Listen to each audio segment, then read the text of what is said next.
자, 역사 속 이름 특강 오늘 두 번째 시간이 되겠습니다.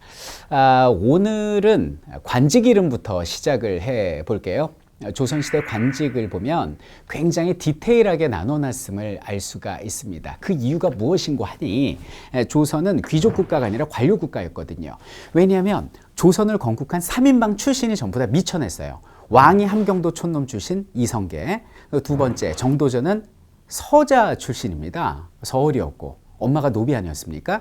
그리고 무학대사는 부모님이 좀 이상했어요. 평민 집안인데 태어났을 때 애가 못생겼다고 그냥 버렸다고 그러죠. 그러니까 조선을 건국한 3인방은 우리가 능력본위로 여기까지 왔으니까 너희 후세들도 혈통을 따지지 말고 밑바닥부터 밟아 올라와서 능력껏 여기까지 와라. 이런 어떤 귀족이 아닌 관료주의적 사회를 만들어 놓은 거예요. 그러다 보니까 공무원 등급을 굉장히 디테일하게 나눠놨거든요. 한번 볼게요. 이 조선은 흔히 18품 30개라고 얘기를 하는데, 자, 오늘날 공무원 등급이 몇 등급까지 있어요? 1급부터 9급 공무원까지 있죠. 자, 보시면 알겠지만 조선도 큰 틀은 같습니다. 1급부터 9급까지가 있는데 이것을 다시 정, 종, 정종 이렇게 나누게 됩니다. 그래서 총 18품이 나오게 되는 것이죠. 근데 30개가 어떻게 나오는 것이냐면 정을 다시 상하 이렇게 나누게 되는 거예요. 그래서 여기 있는 6급 공무원까지 상하로 나누다가 7급, 8급, 9급은 그대로 가거든요. 그러다 보니까 그 위가 24개, 그 밑에가 6개 더해서 30개가 나오는 것입니다. 무려 30단계를 올라가야 되는 것이죠. 저 조선시대 때 가장 높은 직위가 뭐겠습니까? 국무총리에 해당하는 영의정이 되겠죠. 영의정은 바로 정일품 상이 되는 겁니다. 그 다음으로 높은 것은요, 정일품 하. 이런 식으로 나뉘어지게 됩니다. 그리고 정삼품 상 이상을 뭐라고 부르냐면 당상관이라고 부르는데, 이것은 대청 위에서 임금님과 함께 앉아서 대화를 나눌 수 있다는 뜻입니다. 그리고 정삼품 상 밑으로는 뭐가 되죠? 당하관이라고 부르는 것입니다. 당하관은 6급을 기준으로 참상과 참하로 나뉘게 되는데요. 참상관은 임금님하고 이제 뭐 감히 마주 앉을 수는 없고요. 이렇게 서 있는 사람들이 되고, 참하관은 원칙적으로 아련이 좀 어려운 사람들이다. 이렇게 봐주시면 되겠습니다. 보통 조선시대에 문과 시험을 치르고 나면 33명이 뽑히게 되는데, 그 중에 장원급제라고 그러죠. 1등 하신 분은 바로 6급 공무원부터 출발이 되고요. 그리고 나머지 32분은 7급 이하부터 출발을 하게 되니까 아무래도 1등에 대한 대우가 동기생들하고 출발점 자체가 다르죠. 이것이 조선의 관료제 사회의 특징이다라고 보시면 되겠습니다. 여기는 뭐 영의정이 가장 높고요. 그 다음은 누가 높을까요? 좌의정일까요? 우의정일까요? 조선시대는 항상 좌측을 높다고 생각을 했어요. 그 이유는 뭐냐면, 자, 임금을 기준으로 봤을 때 해가 뜨는 쪽이 뭐가 됩니까? 동쪽이 되죠. 그쪽이 바로 왼쪽 아닙니까? 임금 기준으로는 여기가 동쪽이죠. 그러다 보니까 왼쪽이 높고 오른쪽이 낮다라고 본 거죠. 그래서 좌의정이 높고 우의정이 낮습니다. 영의정, 좌의정, 우의정. 그래서 오늘날도 줄 쓸 때 뭐라 그래요? 좌우로 정렬이라는 말을 하죠. 조선시대 때는 좌상, 우하 이렇게 보시면 되겠고요. 그리고 이제 대신들의 그 드라마를 보면 이렇게 가슴에 이렇게 무늬가 새겨져 있지 않습니까? 그 무늬를 한번 유심히 보시면 돼요. 근데 문반의 경우는 학이 2마리 그려져 있고, 무반의 경우는 호랑이가 2마리씩 그려져 있다라고 보시면 되겠습니다. 야, 근데 조선시대 이 관직이 굉장히 디테일하고 어렵죠. 이건 지금 우리뿐만 아니라 조선시대 일반 유생, 학생, 선비들도 그랬던 모양이에요. 그래서 조선시대에도 보드게임이 있었던 거 아십니까? 그것을 바로 승경도라고 부릅니다. 오늘날 그 뱀주사위 놀이하고 비슷한 건데요. 주사위를 던져요. 그럼 이렇게 관직을 차근차근 올라갑니다. 올라가다가 주사위를 잘못 던지면 어떻게 돼요? 죄를 짓고 파직을 하면 다시 밑으로 떨어지게 되고요. 뭐 백의종군 당하기도 하고, 아니면 장어급제하면 쑥 하고 승진이 되기도 하고, 이게 이제 승경도인데, 이런 놀이를 하고 조선시대 학생들이 자랐을 정도로 조선시대 관직이 굉장히 디테일했다라고 봐주시면 되겠습니다. 자, 그럼 이렇게 지체 높으신 분들을 과거에는 뭐라고 불렀을까요?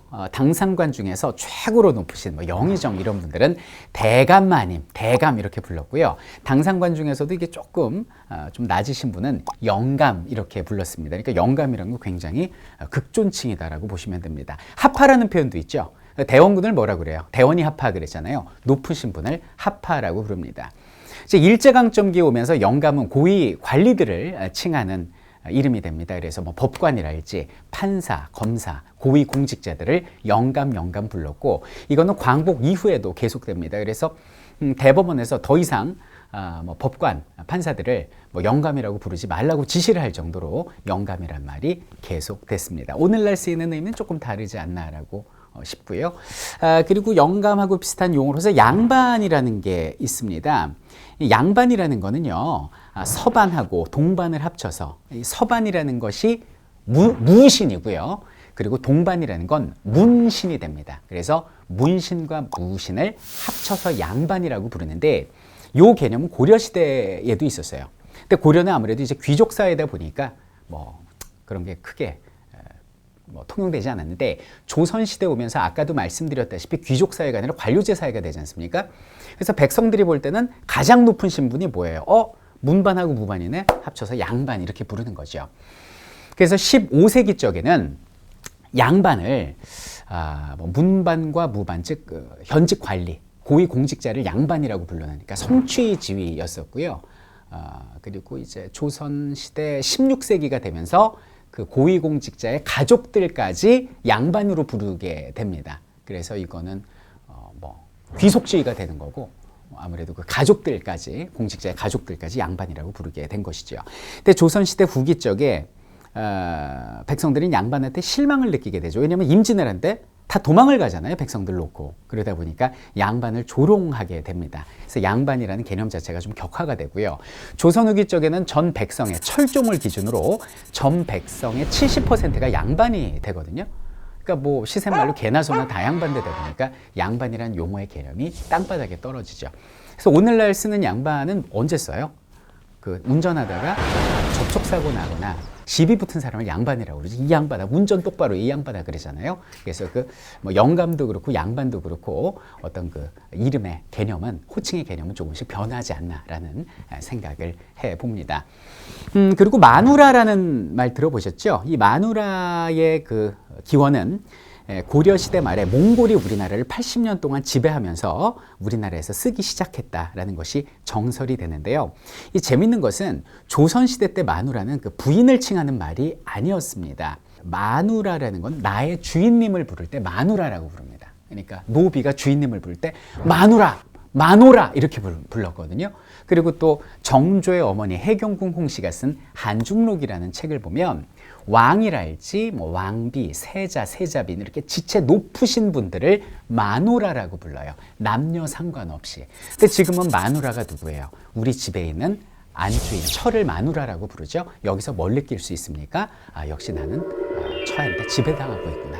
왕보다 더 높고 무서우신 분이 마누라구나. 뭐 이런 시대상을 반영하지 않나 그런 생각을 해봅니다. 마지막으로 근대사로 넘어와서요. 우리 열사, 의사, 지사 이거 많이들 헷갈려 하시는데 그 구분 지어보도록 하겠습니다. 이 의사라는 건 뭐냐면 무력을 사용해서 자신의 뜻을 알리려 했던 분들을 의사라고 부릅니다. 예를 들면 이토 히로부미를 보내버렸던 안중근 의사, 그리고 수통폭탄을 던졌던 윤봉길 이런 분들이 의사에 해당이 됩니다. 열사는 무엇일까요? 무력을 사용하지 않고 자신의 뜻을 목숨 바쳐 알리신 분들을 열사라고 부릅니다. 대표적으로 유관순 열사가 있고요. 그리고 1987년 6월 민주항쟁에 뭐 예를 들면 이한열 열사, 박종철 열사 이렇게들 부르는 것이죠.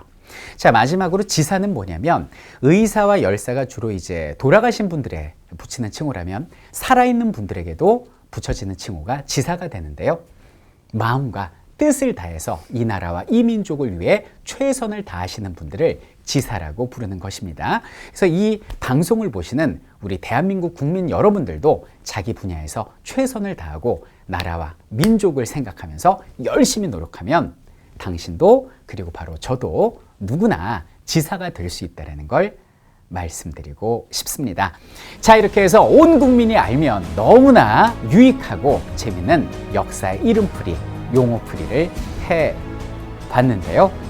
요즘 우리 국민들께서 역사에 대한 사랑, 관심 너무도 뜨겁습니다. 이왕 관심 가질 거, 이왕 사랑할 거 제대로 알고 접근하시면 훨씬 더 재미있고 유익하고 큰 감동으로 역사가 우리에게 다가올 것이라고 생각합니다.